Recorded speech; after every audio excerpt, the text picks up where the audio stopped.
The People's Countryside The Environmental People's Countryside Debate Environmental Debate Podcast. The People's Countryside Environmental Debate Podcast. People's Countryside Environmental Debate Podcast. People's Countryside Environmental Debate Podcast.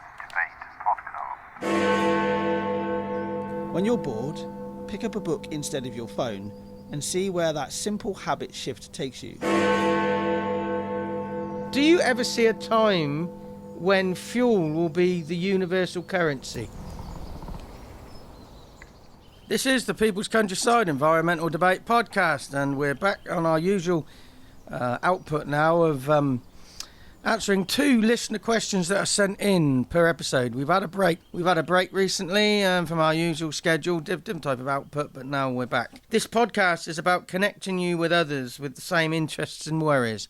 I'm Stuart the Wild Man Mabbott, one of the co-hosts. Who's the other co-host? I'm William Anklo, as always, yeah. And like you said, Stuart, we're back to our normal, usual listener question discussions after revisiting those questions from the Botty Vineyard. The Botty Vineyard. Botty? And making this podcast is therapy for us, so hopefully it's useful to you as well.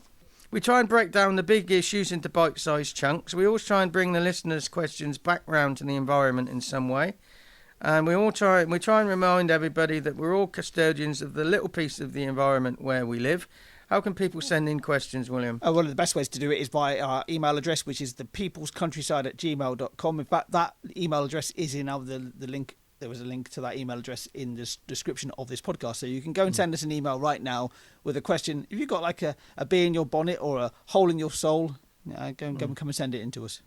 And we're like 2 men sat in a pub. We're not actually sat in a pub, but we're like 2 men sat in a pub, given an envelope with a question in. We open it up and we just explore these questions cold. There's no preparation. We like to explore our own ideas, our own biases, and our own narrow thinking. And the subjects always, no matter what the question comes in, it always involves these 6 subjects: social justice, human nature,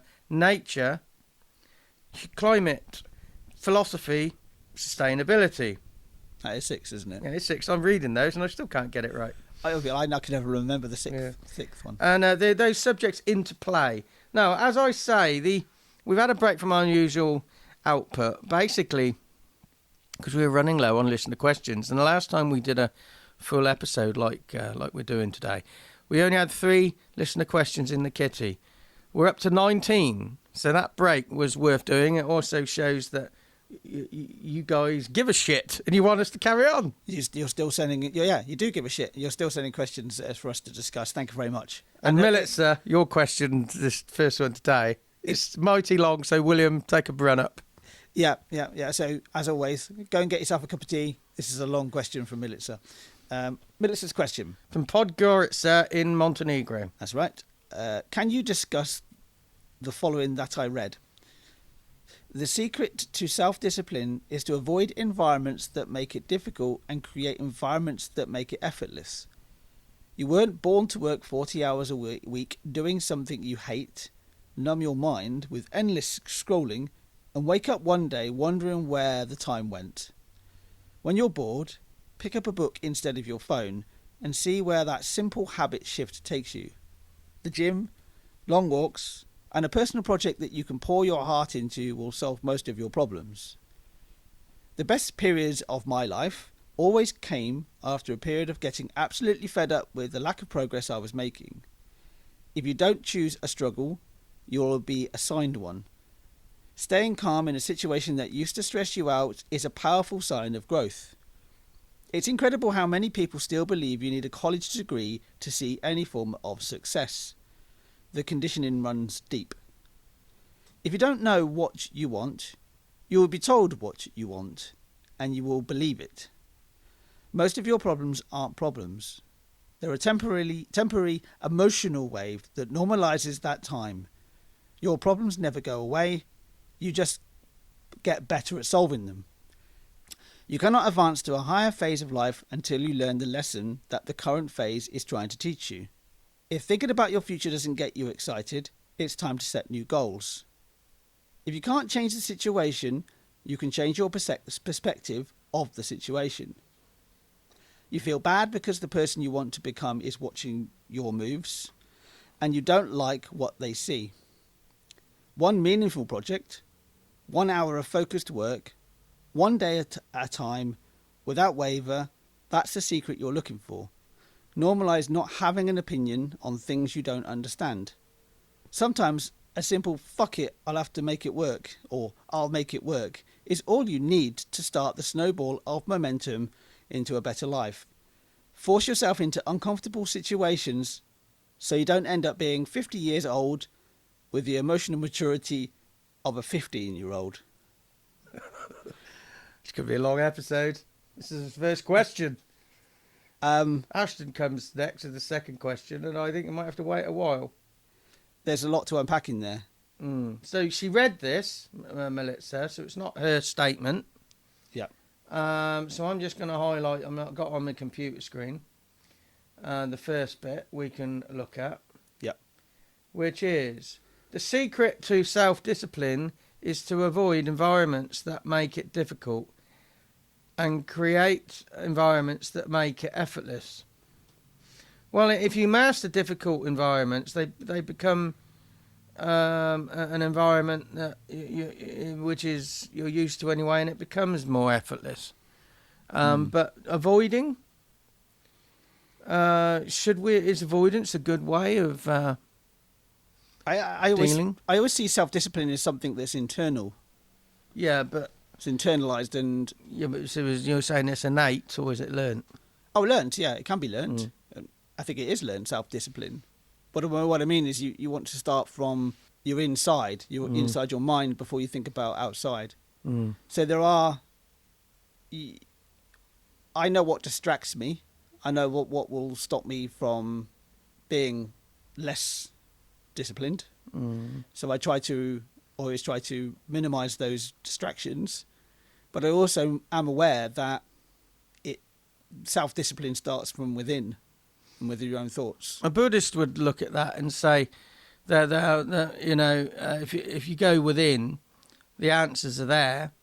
So there are actually no good or bad environments to be in because you're just within your own mind. So it's if you turn it inwards, does it really matter what the environment is you're in? Whether you're in a loud, noisy, stressful environment or a very calm, peaceful environment, the peace of the mind is the most important thing. I struggle with the word avoidance in there. I don't think avoiding things that necessarily progresses things, but maybe in some situations they do. Yeah, but it's also, there are certain situations and places that in certain environments that you can't avoid. If you're working in a particular place and that's where you work, and it's that type of it's a particular type of environment that makes it hard for you perceive it makes it hard for you to be self-disciplined, then you need to go internally. You need to go inside yourself, yes, rather than seeing the external. I've read a book a few times now called Bulletproof by Chantel Burns. We talked about this in I think it was a previous episode when we were talking about our favourite books. And recommended reading. That's the one, yeah. Recommended reading. And in Chantel's book, she talks about the difference between inside out and outside in. So the whole idea is that we perceive our life being determined by what's happening outside of us, affecting what's inside of us. But actually, it's the other way around, because everything we perceive in the world is formed in our mind, in our brain, and from our own perspective. So, really, you need to start from the inside out rather than the outside in. So, next section. You weren't born to work 40 hours a week doing something you hate, numbing your mind with endless scrolling, and wake up one day wondering where time went. Time does speed up as you get older, or your perception of it. I just think it's. I don't know. I've had time is I've always been an interesting concept for me, because I've found it the opposite, that the last 10 years has felt longer than the previous 10 years. In a good way, mainly because I think it's come down to the fact that I'm a lot more self-aware, I'm a lot more comfortable in my own skin. I'm a lot more self-disciplined as well, and appreciating the moments, every moment of the day where I can. But if you go back to... Sorry, go on, Stuart. I was going to say, surely we were born to work 40 hours a week. It was how are we going to pay the rent and the mortgage? Yeah, exactly. And how are we going to keep the rich unless we keep working those 40 hours a week? Yeah, exactly. And I can hear the sarcasm there. Yeah. But also, it's military, you've put down here 40 hours, but people will work 50, 60, 70 hours a week. Then some people just don't do anything other than work. They never have anything other than work. But it's that when you're not working, you're numbing your mind with endless scrolling through social media. Yeah. And when you said about this whole idea of wake up one day wondering where the time went, it reminds me of a lyric from a Pink Floyd song. That then one day you'll find 10 years have got behind you. No one told you when to run. You missed the starting gun. That's from Time by Pink Floyd. And that always struck me about how we base our life entirely around our jobs and getting ahead in life. But actually, we'll wake up one day because we're thinking, what the fuck have I done with my life? Well, that was Roger Waters, I think. I heard him talking about that. And he basically, his parents told him, you got to go get educated, go to university, and then life will start. And then suddenly when he was at Cambridge University, he suddenly realised life started it as soon as he was conceived, Yeah. Anyway, an interesting point here. I'm not sure where you read this, Militzer, but it'd be interesting to read more. It says, when you're bored, pick up a book instead of your phone and see where that simple habit shift takes you. Well, that could take you anywhere. It can take you anywhere, but I will say that, and this is from my own experience of reading, that reading itself takes practice if you've not done it. But what are you doing when you're scrolling if you're not reading? I think it's passive. It's more passive when you're scrolling. It's also hits of dopamine, which is not short good. Short bursts of dopamine. So if you do that a lot, it trains your brain into that's what you need. Where actually, what reading does, long-term reading rewards your cognitive brain better. I mean, I was reading a New Scientist article about the various ways for us to combat Alzheimer's and dementia. One of them is reading. It's really good it's really good exercise for your brain. But if you're not used to reading, if you're sat there thinking, I've not read it, I've never picked up a book in my life, and I'm not going to sit and read War and Peace. Don't read what you want to read. But I thoroughly recommend you just look for something that really interests you. My wife reads a lot of very simple crime novels. Sometimes these books she'll get through one in a week or even quicker than that. She reads a lot, my wife does. She just reads and reads, but she knows what she likes. She does challenge herself sometimes, quite often actually, but she'll make sure that she's got the stuff that she enjoys around it. She's if it's a different genre, she'll make sure that she's got another book directly after that she'll know she'll enjoy, so she'll get through another book. Yeah. But take your time. I mean, I remember when I didn't really read very much when I was a child. I got into reading through. Well, I picked up. I think his name is Terry Deary. I think that's the name of the guy, and he did this book for basically for teenagers called, it's still out there, called the Horrible Histories range. And I read one about the First World War, and I read one about the Stone Age people, and it is definitely aimed at children. But that really got me into reading. Because I enjoyed what I was reading, and I realised, if I enjoy what I read here, I'll pick up another book and I'll carry on. It is a habit, and people are just used to having their time filled up, and doing something, even moving their thumb, scrolling. I remember a long time ago, I had a client who, she even now, she's very manic at times, and I said, I've got this fantastic CD, Arrogant Worms, it was by. I said, you got to just listen to one track. I said, just listen to Irritable Bowel Syndrome. That's a great track, that is. And I said, I said, I go out and do the work, get in the garden, and I could see through a patio door. And I said, you just sit in the armchair and listen to this. It came on and it had about 10 seconds of like this guitar intro. And she was already twitching, looking around the room, distracted by life. And it got like 20 seconds in with fantastically funny lyrics. And she just didn't have the patience. She just turned it off.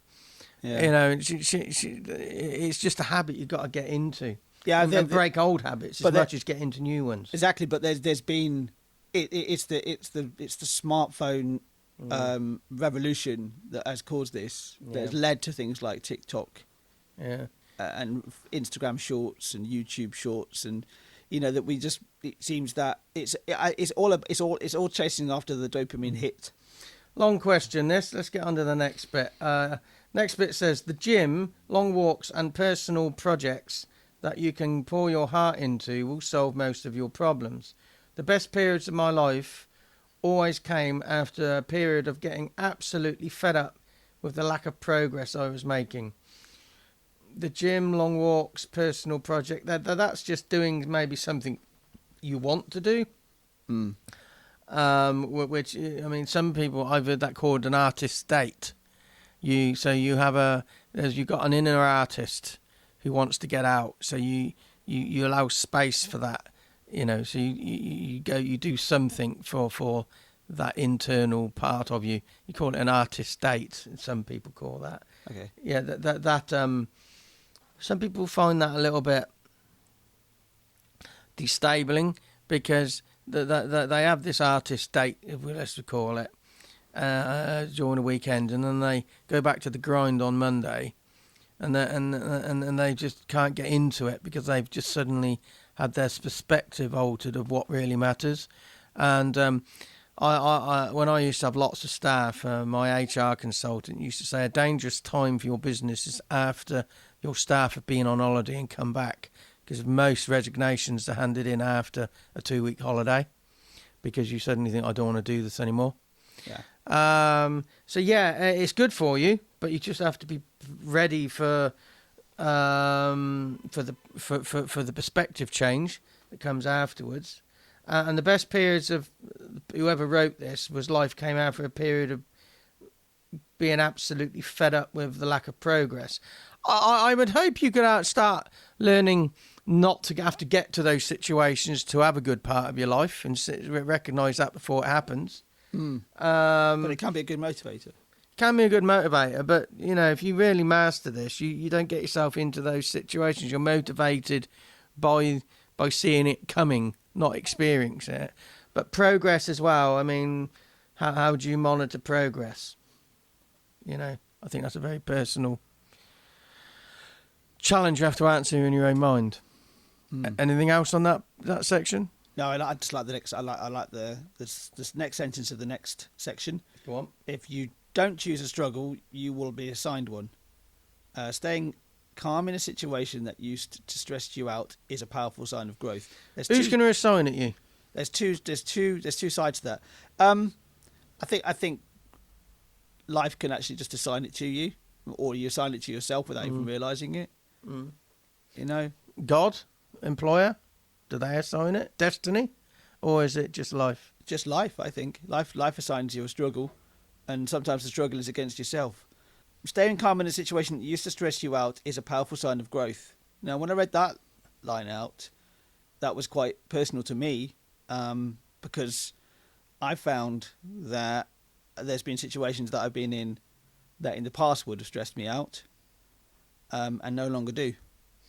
And how I've got to that situation is I begin to realise, I've realised myself that life is quite a short thing, and there's so many things in life that you think are going to be really like terrible, especially when you're in your own imagination, but actually in the end, not anything like you think they imagine they will be. And another sign of growth is staying calm in a situation that still stresses you. And not just that used to stress you, that still stresses you. It also says it's incredible how many people believe you need a college degree to see any form of success. Well, we've spoken about that a lot. That societal conditioning, a lot of that. Yeah, I had a conversation with a couple of friends yesterday about public school and about private education, and my slant on it was, well, basically private education is paying for a path to go into university, or a path is paying for better education. Yeah. But then that better education is then to go through university, and then the university is seen as the only way. Yeah, but the thing is, the people who get to the top, shall we say, sort of make the decisions, they have a degree. But the thing is, it's an old boys network. They're going to get there because they've got the degree and they also have doors open for them. The working classes who go and get a degree, they're never going to be allowed to progress to those jobs because, or very rarely allowed, because the old boys network won't allow it. They're there to make colleges money. I would go a step further and say that it's nothing about the degree, actually. It's about who you know, and the old boys network, as you say, because you can be an alumnus of an Oxford or a Cambridge. You can have a degree and maybe have a very good degree. You can get into government, but if your face doesn't fit there, if you're not in that old boys network, then you're not going to get the chance either. It continues in this question from Militza. The conditioning runs deep, in many ways. And if you don't know what you want, you'll be told what you want, and you will believe it. In so many ways we're told. Society tells us, our bosses tell us, we tell us, What in your life, Stuart? Where do you where do you resist this, and how do you resist it? Resist what? Well, resist the conditioning. I would twist that slightly. I'm constantly trying to be aware of conditioning. Okay. And then that's how I resist, is awareness. Aware that you're being conditioned there. Yeah, and then can I do anything about it? Yes. So it's an awareness. It's a constant striving to be aware. And is it, for me, it's also not giving a damn as well? Yeah, but... Or being detached from it. Detached is good, but saying we don't, not giving a damn, we give a damn. We just tell ourselves we don't. Otherwise, we wouldn't be able to not give a damn. To not give a damn, you have to give a damn. Yeah. Yeah. So we make these sweeping statements. I don't give a damn. You do. I think that's the way of learning about yourself. Most of our problems aren't problems. It's the why me thing, isn't it? If you I don't mind problems being problems, but it's the why me, or why's it happen to me? Well, why shouldn't it? Why not you? Yeah. Because that's life, isn't it? Yeah. It really is life, and again, let it go. I was talking to my wife the other day, talking to Min the other day about thinking about my own childhood and, just letting it go. Sometimes you've just got to let go of what's happened. You have to let go of what's happened in the past because it is in the past. You have to let go, but it's still got hold of you. And you just have to accept that and be aware of that. Yeah. Talking about problems aren't problems, further on in this it says problems are temporary emotional waves that normalizes with time. Your problems never go away, you just get better at solving them.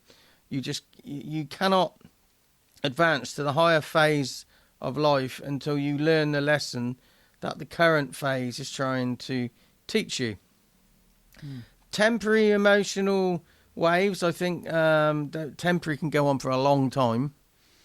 Your problems never go away. Well, some do, but some evolve into something else. I think we have to have problems in our life. So if we don't have a problem, we invent one. You just get better at solving them. I think we also get better at just, as you said, distancing yourself from them. Yeah. You cannot advance to the higher phase of life until you learn the current phase. That's quite a spiritual thing in many ways. You can't move on from a phase. You can't move on from a phase in your life when you haven't learnt what that phase has taught you. You can't go to the next phase of your life, can you? No, because it's an awareness, it's a perception thing, it's a dealing with thing, it's just sort of like a consequential thing. You can't run before you walk. No, walk. You can't walk before you can't run before you walk. Yeah. Yeah. I don't think I did either very quickly. If thinking about your life doesn't get you excited, it's time to set new goals. If you can't change the situation, you can change your perception of that situation. Okay, I don't think you just need to set goals. And does life need to be always exciting? I think the word acceptance comes into my mind here. If you learn to accept, not just maintaining the status quo, but just accepting how things are, and then saying, okay, now I've got that awareness, how can I change them? I don't think it just has to be down to goals, because goals are just stocking fillers. These dopamine hits. Yeah. You know? Goals are just another tick off the to-do list. An adrenaline rush. Yeah. If you can't change the situation, you can change your perception of the situation. I would argue, does the situation exist outside of our own consciousness? So that comes down to perception as well. And also your perspective of that situation as well, because we all looked at the same thing. We'd all have a very, very different. We'd all very likely have a different perspective of that situation as well. It says here, you feel bad because the person you want to become is watching your moves and they don't like what they see. Very often we say we're our own worst critics, but with that, because we're trying to conform with what we think society has conditioned us to think we should be doing. Which goes back to, not giving a damn, but you do. Yeah, exactly. And then coming to the end of this question, thank God. It's a long it's a long bit of text that Militz has sent into us. Yeah, one meaningful project, 1 hour of focused work, 1 day at a time, without waver. That's the secret you're looking for. Now, in the last 7 days, my health has been quite bad, and I've just been fighting to stay awake. I've been heavily fatigued, and I go to sleep, and I wake up heavily fatigued, and I can't wake up, and on it goes. And I'm getting so far behind. I'm just not getting things done. But it's just sort of like, some days I get up, I get to the bathroom, I do my ablutions, I wipe my ass, I come back, I get dressed, I have breakfast, and I go to bed to get over the experience. That's an achievement some days for me. So, one meaningful project, 1 hour focused work. It's just stepping stones, what that's talking about, isn't it? It is, yeah. But also, with that meaningful project, pick something, if you're going to do a meaningful project, make it something that's really meaningful to you. Because then you'll get through those times where you think you can't do it. Also, maybe question why is it meaningful, and then you might really start to break things down and start saying, well, that isn't actually meaningful. Now, this next sentence, I think, is definitely for Jordan Peterson. Normalise not having an opinion on things you don't understand. I think that's an impossibility. You cannot not have an opinion. I believe you should have the freedom to. You may not understand something, but you still have the formation of an opinion. But your opinion is, I don't really know too much because I'm not an expert in this. But you do have a starting point, which is what this podcast is about. You don't prepare. You throw us you listeners, you throw us the questions. We may not know the answers, but we do have the formation of an opinion. Well, then, why Jordan Peterson? Because he has a very strong opinion about absolutely everything, and he states it with such forcefulness that I don't think he knows absolutely everything he's talking about. Just understand everything he's talking about. Yeah, I think that's the difference between him and us. He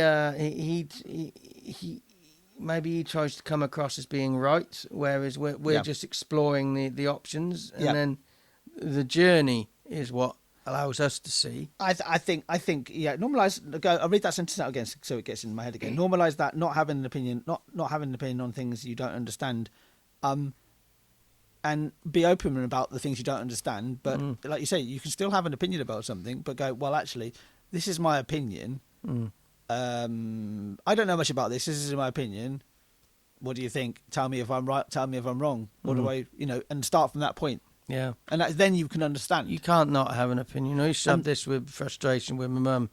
I used to ask her, I don't have an opinion. That was social conditioning, teaching her that she was to believe she was too stupid to be able to work it out. To not have an opinion, yeah. The next part then. Yeah, the final part. You want to do this bit because it's got a swear word in it. No, you can do it. I don't swear very often. No, well, fuck it. So anyway, sometimes a simple "fuck it, I'll make it work" is all you need to start the snowball of momentum into a better life. Force yourself into uncomfortable situations so you don't end up being 50 years old with the emotional maturity of a 15-year-old. Now, work that I've done with Stuart over the last 10 years has been forcing myself into uncomfortable situations for myself. And what I've learned from that is those situations are not uncomfortable. They're just so against societal pressure. I shouldn't be doing this, or should I be standing up in front of a group of people talking about wildlife in gardens, for example? Why not? Well, you got a script in front of you. Why not? Exactly. Yeah. Yeah, but that's what sticks into my mind when it comes to that. Everybody has that situation, and force yourself into uncomfortable situations so you don't end up being 50 years old with the emotional maturity of a 15-year-old. Because when you do force yourself into uncomfortable situations, I mean, this whoever said this is there's some opposites in this. There's some contradictions within this text. Maybe by design. Yeah, so the whole idea of, if you can change the situation, you can change your perspective of the situation, but then saying force yourself into an uncomfortable situation. I did this thing about you need to start the snowball of momentum into a better life. And this is where it comes into the emotional maturity, because momentum stores sometimes and completely fails. And then sometimes you need to start new momentum. It's the acceptance of that ongoing struggle. I'm just picturing a dung beetle rolling a little pellet of dung. He doesn't roll that constantly. He stops and starts. Yeah. I don't think he gets a bit frustrated saying, oh, well, I had the momentum then, I've lost it. Yeah. Do you think life that's a metaphor for life, that you are continually pushing your own metaphorical dung ball up a hill? Yeah. As long as it's my own piece of dung, I don't mind. I don't want to be... Well, yeah, but I think it's a mixture of your own and other people's shit, isn't it, really? Depending on how much you cling on to. Yeah, well, there you go. I think that's a good way of ending that, thinking about Klingons. I used to call them clinkers when I was younger. Anyway, some people might know what I'm on about. Anyway, before we go on to the next question from Ashton in Whitfield in Kent, Southern England, just want to quickly talk about Patreon. Patreon is a way you can financially support us. How can they find that on the online our Patreon page? Oh, well, there's a link in our description to our Patreon page, I believe. But also patreon.com/the people's countryside. Go and have a look at this. We've got three tiers of patronity, or patronising as I always like to call it. It's a way of financially supporting us, or our project, as Stuart said. Now, there are certain ways you can follow us on Patreon. One is you can be a paid subscriber or paid backer, where you pick a tier of patronity, patronising, whatever you want to call it, and that tier gives you access to certain items of behind the scenes material and all sorts of different things. But you can also be a free member, can't you, Stuart? Yeah, free member, that shows you our public posts, and the benefit of being a free member is you'll get an email pop up from us when we release a monthly newsletter, and they're always public. So that tells you all sorts of things that we're up to in the wider project. Yes. But we're also thinking of two other mediums. There's an opportunity to have a shop on Patreon. And we're thinking about having some material or mini-series or something that is just available to purchase from that shop. So the free members on Patreon won't get automatic access, and the patrons who are part of the 3 tiers, they won't get it. You have to pay for this material specifically from the shop. So it's a way of a middle ground of supporting us. If you don't want to go the whole hog of being a monthly patron. Yeah, it's a digital shop. It's going to be they're going to be digital products only available in that shop. So it could be it's likely going to be a mini series of around certain subjects. Yeah, we're just talking about it at the moment. Yeah. The other thing that you just mentioned, Stuart, as well, is also, so we upload our podcast through the platform Spotify for podcasters, and on Spotify you can be a paid subscriber and get access to exclusive material, paid material through Spotify. So we are planning doing something similar to the Patreon shop. Again, it's going to be a mini series of some variety. The difference will be is that miniseries will be a different standalone miniseries to what we offer on the Patreon shop. So we want to offer as wide a range of material as possible for a wider range of people as possible. Yeah, exclusive material that's just so if you don't care about Patreon, but you wanna support the podcast and you just listen on Spotify, because many people say, I don't like leaving Spotify. I want to support you, but I don't want to go to Patreon. Yeah. So this gives you a way of getting exclusive material. If you listen via Spotify and you become a paid member, a paid subscriber, yes, you get the opportunity for your own little batch of exclusive material. Exactly. So what we're trying to say is there's going to be different pockets of exclusive material out there that are exclusive to those pockets, not available anywhere else. We're offering various ways for you to financially back us. Yeah. So, Ashton in Whitfield, Kent, thank God we've got to your question. It's a longer episode, this, I get the feeling. Now, Whitfield, I think, is slightly northwest of Dover, but I am not 100% sure on that. Can I read this question? I wonder why you want to read this question. Yeah. Okay. The question is, do you ever see a time when fuel will be the universal currency? We were asked a while ago, did we think water would become the world currency? I would argue that maybe fuel is already such a powerful commodity. It does drive all our different currencies, so it maybe is a currency already. What do you think? Yeah, I think there's a real truth to that. I really do. We often talk about how the cost of fuel per barrel of oil, don't we? And how much that itself affects the world's economies. How much fuel costs. I think it is. I think it definitely is a currency. But how long is it going to be that? Because of the shift away from, say, fossil fuels, especially. I don't know. So actually, the time, I would argue, is now. Fuel is our current currency. Yeah, and it has been for probably since the start of the middle of the Industrial Revolution, really. Yeah. When we started digging coal out of the ground and then found oil latterly and all that sort of stuff. But fuel is universal currency, maybe not, but it's definitely a real driver in costs in the world, isn't it? That's a very quick question to answer compared with the first one. But what actions would you suggest now for listeners, having read those two questions and explore them? What actions can we throw out there? For me, there's one action that covers both. Shall I say what that is while you think? I'm waiting. Yeah, I'm giving you silence or trying to. Space, dead air. I would say, but both just gives. Try and hunt out the new opportunities that are out there.